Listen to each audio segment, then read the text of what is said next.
Little known fact about me, I grew up with Yu-Gi-Oh!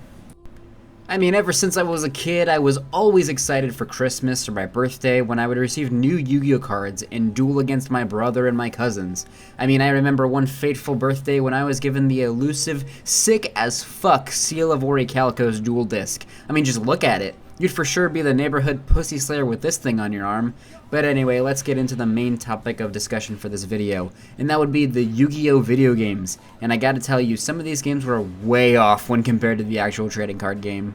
I mean, don't get me wrong, some of these games were just the card game with the original rules and everything, but others, oh man, there were a lot of Yu-Gi-Oh games that just kind of played by their own rules, and some even switched the entire genre of the game, just straight up say, fuck the source material, we're making a somewhat tactical JRPG? Anyway, let's start with the first game on my list of weird Yu-Gi-Oh games, and that would be Yu-Gi-Oh! Dark Duel Stories for the Game Boy Color. Dark Duel Stories' overall layout is reminiscent of a more well-known Yu-Gi-Oh game, being Eternal Duelist Soul for the Game Boy Advanced, but it actually plays more like Yu-Gi-Oh! And the Sacred Cards, a game we will discuss later in the video. Not to mention the story feels like a rough draft of the story for another game we have yet to talk about, being Yu-Gi-Oh! Forbidden Memories. Dark Duel Stories falls into the category of keep the core gameplay, but change a lot of the mechanics. And look, I get it, it was for the Game Boy Color, so I'd say it gets a pass on not following the original rules to a T, but this game is somewhat of a learning curve. First of all, you're going to notice that most of the game, you're going to be dealing with pretty low attack point monsters, and even if you acquire stronger monsters, your duelist level and deck capacity will be too low to add them into your deck. So you may be wondering, how the hell do you advance in the game? Well, this is one of 3 Yu-Gi-Oh games that rely on what I call the Pokemon system, where typing actually matters in sort of a rock, paper, scissors-esque kind of way. So for example, light-type monsters instantly destroy fiend-type monsters no matter what the attack point values are. And fiend-type monsters destroy dream-type monsters, dream-type destroys shadow, shadow destroys light, and now you repeat that ideology for the remaining types, and you have the basics down. Memorizing the typing tree is crucial for this game if you want to beat it. Now, first we really have to ask ourselves, why did they do this? Well, you could once again say it was due to the limitations of the Game Boy Color, and for that I would agree with you, but to be honest, when you learn the game, it actually becomes rather fun and addicting, and I do recommend this game a lot. It's sort of a hidden gem on the Game Boy Color, so I could see them doing it just to fulfill that need. I will say it is rather short, and you could probably beat the game within a few hours, but it's definitely worth your time. Moving on, the next game up to bat is the sort of spiritual successor to Dark Duel Stories, and that would be Yu-Gi-Oh! And the Sacred Cards for the Game Boy Advanced. And actually, fun fact, I do own a sealed copy of the game in really nice condition. Anyway, this game plays by the same rules as Dark Duel Stories with the typing, the deck capacity, and the duelist level.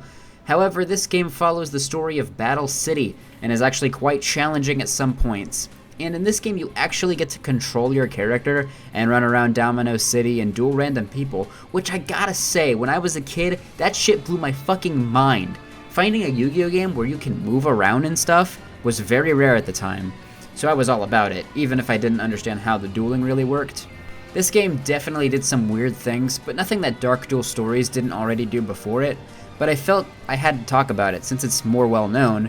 But again, even though this game is relatively short, it does become really fun once you figure out the learning curve, and is pretty addicting to boot. Next, the final game in this typing mechanic trilogy would be Yu-Gi-Oh! Reshef of Destruction, a game that is definitely the black sheep of the 3. While the other games were weird for the overall mechanic changes to the game of Yu-Gi-Oh!, this game just has a lot of what the fuck were they thinking energy sprinkled into it. For example, after every turn, the cursor checks the field, and this no joke takes like 3 seconds. And that may not seem like that much time, but after every fucking turn, it gets really old really fast. It's actually so annoying that I have to play this game on an emulator if I ever want to get through it, because I need that good speed up button. But that isn't even the worst part. The absolute worst part of this game is that you keep your same life points after every duel until you heal at your home. Like, what the fuck? I have no idea why they thought that would be a good idea. It just makes the game frustrating and difficult as fuck. And on top of that, with a very tedious end game, This is a game I just cannot recommend at all to anybody. Let's now move on to a game that's sort of reached cult classic status thanks to the wonderful speedrunning community around it, and that would be Yu-Gi-Oh! Forbidden Memories for the PlayStation 1. Now, where do I even begin with this game? Well, for starters, this game also falls into the category of changing the mechanics slightly, but still being Yu-Gi-Oh! At its core. Now, whereas the other games used a Pokemon-esque typing mechanic, these games use a really fun and interesting fusion mechanic, where you can fuse any number of cards in your hand in order to create stronger monsters. For example, if you press up on the D-pad, you create a list, which once you play that list, your hand will create fusions if the current cards are compatible in that list. Now, the chart for fusing monsters is really wonky in this game. Like, let's say you want to create Mystic Sand, a monster with a respectable 2100 attack for the early game. You'd have to fuse one female monster and one earth monster to create her, which is a little odd in my opinion. Now, typically the best or most used fusion in the game is the twin-headed Thunder Dragon. With a whopping 2800 attack points, all you need is a dragon or electric monster, with either of them to have 1500 or more attack points, and then another dragon or electric, whichever one you need, to create him. So for example, you take Yamatano Dragon Scroll, fuse it with a Thunder Kid, which creates a Thunder Dragon. You take that Thunder Dragon and you fuse him with another Thunder Kid or any other electric type, and then you get a twin-headed Thunder Dragon. The thing that makes this game particularly addicting is the card drops, which can give some pretty amazing things. For example, the most sought-after drop in the game is the Meteor Bee Dragon, because it's just a base monster with 3500 attack points that you can just play out of your hand.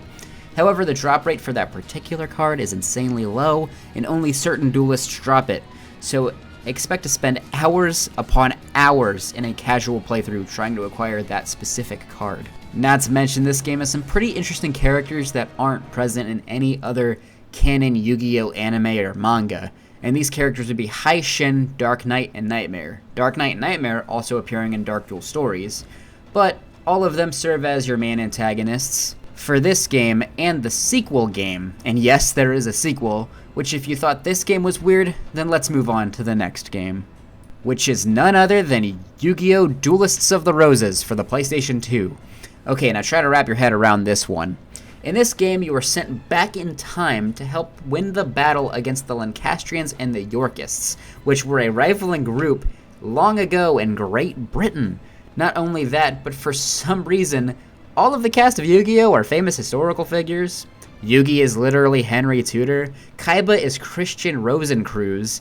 It's one hell of a setting for a Yu-Gi-Oh! Game to say the least. I'll give it that. And this game falls into its own special category of where it tries to be a tactical RPG of sorts, but I'm not even gonna lie, this game is actually fun as fuck once you learn how to play it. This game has very little to do with the core Yu-Gi-Oh! Gameplay, however what you end up with is a very interesting take on the Yu-Gi-Oh! IP, with some very interesting ideas sprinkled in.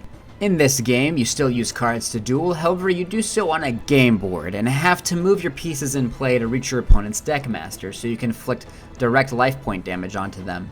A lot of cards have brand new abilities just for this game, one of my favorites being Swordstalker, who gains 100 attack points for every card in your graveyard once he's played.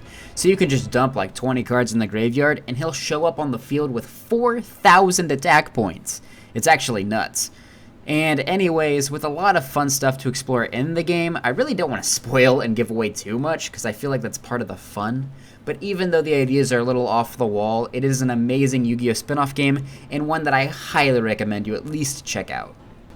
Now, before I talk about the weirdest Yu-Gi-Oh! Game of all time, I'd like to touch on a few honorable mentions that I don't want to spend too much time on in this video. Starting with Yu-Gi-Oh! Destiny Board Traveler, a very weird board game thing that highly encourages you to play with a friend, because the single player is boring as fuck. And even when you have other people to play against, the gameplay is a little convoluted and not all that great. But hey, you can play as Dark Magician Girl, so that's pretty cool, right? Right? Next is Yu-Gi-Oh! Capsule Monster Coliseum, which I'm gonna be honest with you, I've never played, and I've seen extremely little gameplay of it, but from what I hear, it's not all that great and mediocre at best. Maybe it's another one of those learning curve situations, but it doesn't hold my interest long enough for me to want to figure it out. And the last honorable mention has to be Yu-Gi-Oh! Dungeon Dice Monsters for the Game Boy Advanced, a truly magnificent hidden gem on the Game Boy Advanced with really fun mechanics, and is literally the best way to experience the Dungeon Dice Monsters spin-off of Yu-Gi-Oh! Now, with all of that out of the way, let's move on to the cream of the crop, the most off-the-beaten-path Yu-Gi-Oh! Game, which is Yu-Gi-Oh! False-Bound Kingdom for the PlayStation 2 and GameCube. First, let me start off by saying I've played very little of this game. However, I've seen some footage of it and have owned the game for brief periods of time in the past. In this game, they threw the whole card game thing out the window and instead just basically made a JRPG with Yu-Gi-Oh! Monsters. The battles play out like Final Fantasy or any other turn-based RPG, and I believe there's an element of deck building, if you want to call it that, and leveling up your monsters so they get stronger. It's just so weird to me. I mean, just look at it. Look at it! This shit makes no sense. Like Silver Fang fighting against Giant Soldier of Stone. Like, what the fuck? I don't get it. When I think of Yu-Gi-Oh! TCG, my mind goes straight to turn-based RPG. I just feel like this is a game that didn't necessarily need the Yu-Gi-Oh! Branding, and may have actually done better without it.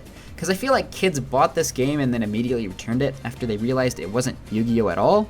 At least with the other games I talked about, they were still Yu-Gi-Oh! At its core. Now, in all fairness, I could just be too harsh on the game, and I have no doubt it's got its fans, but personally, I just believe it to be the weirdest Yu-Gi-Oh! Game I've ever seen. Who knows, maybe I'll play it someday. Speaking of which, if you enjoyed this video and my voice in general, then head over to twitch.tv/Yukiola5_official, where I live stream me playing video games literally every single day. And also, if you liked this video, then feel free to hit that subscribe button and that bell to get notified when I upload new videos. Thank you so much for watching.